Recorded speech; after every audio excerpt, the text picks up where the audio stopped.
And you mentioned it briefly in the beginning, but this kind of stagnant moment in Bali is in no way new to the island, right? We've had instances before with the elections or during the Agung eruptions where, because it's a tourism-based area, it gets very shaky when things like this happen.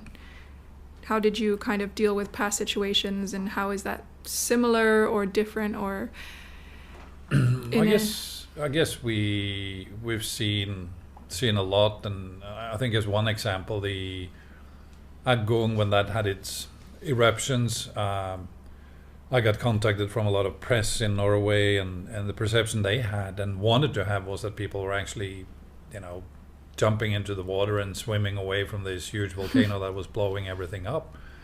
And I kind of calmly said, well, it's not like that. Like, I can see it, if I go out and it's a clear day and, there's a bit of smoke and obviously an issue for people living nearby. But down here, there's nothing. The airport closed for, 2 days over a year, or how long it went on. And some of these reporters says, oh, that's not sensational enough. We can't use it. And in some way, that's what's happening now too. There's a lot of sensation and stuff going on that we obviously need to be careful and protect ourselves. But I think the same hype is into it. Yeah, I think that's also what I wanted to get some input on. Is I think there's this almost trend to make Bali this,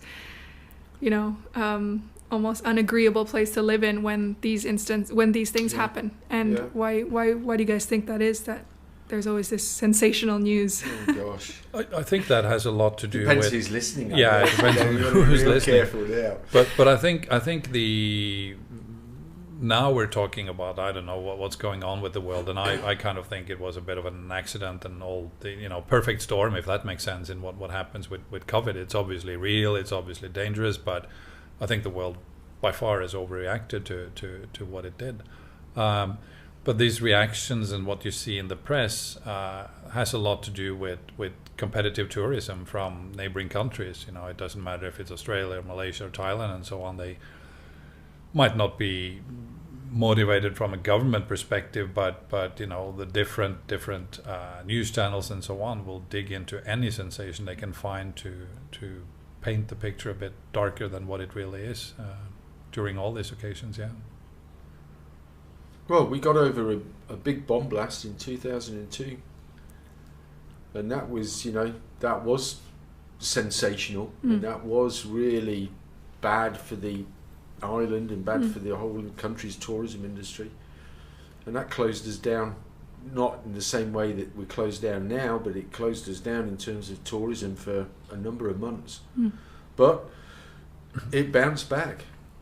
What was really interesting about that though was the local feeling, or my perception of the local feeling here, was that the Balinese didn't go blaming anybody for that tragic event like they could have done. The Balinese and the Javanese have this kind of friction stuff, so if there's any litter that finds itself on the beach here, then the local people here might turn around and say, well, that's come from Java, and all of the robberies and the bad folk that here, they're from Java or they're from Lombok, because Balinese don't do that kind of thing. Well, you can take that with a pinch of salt as much as you want to take it. But there was no backlash to that bomb. There was no kind of anti-Javanese sentiment. There was no anti-Muslim sentiment at all.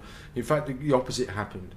And there was this period of time directly afterwards where there was this palpable wave of emotion that used to go through the island, and you for no reason at all, I was working in a hotel at the time, for no reason at all, you'd just start crying. You weren't alone. There were other people in the office. There'd just be tears in their eyes, and nobody had said anything. You just had this energy thing going around. And what was most eye-opening for me about that whole thing was the Balinese looked within.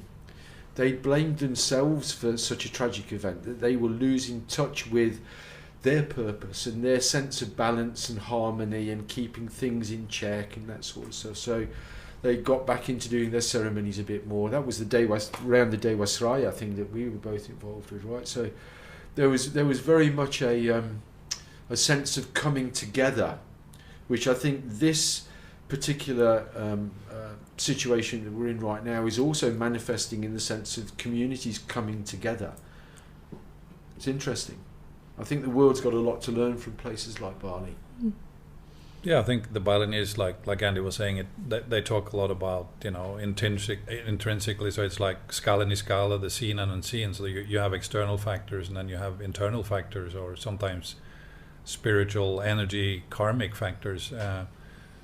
And that gives everyone an opportunity to look upon what can we do forward and how can we get out of this. I think this time, though, it's gone a little bit too far, and it's not just in Bali, it's all over the world. The world seemed to have lost, and somewhat Bali too, the capability to make decisions.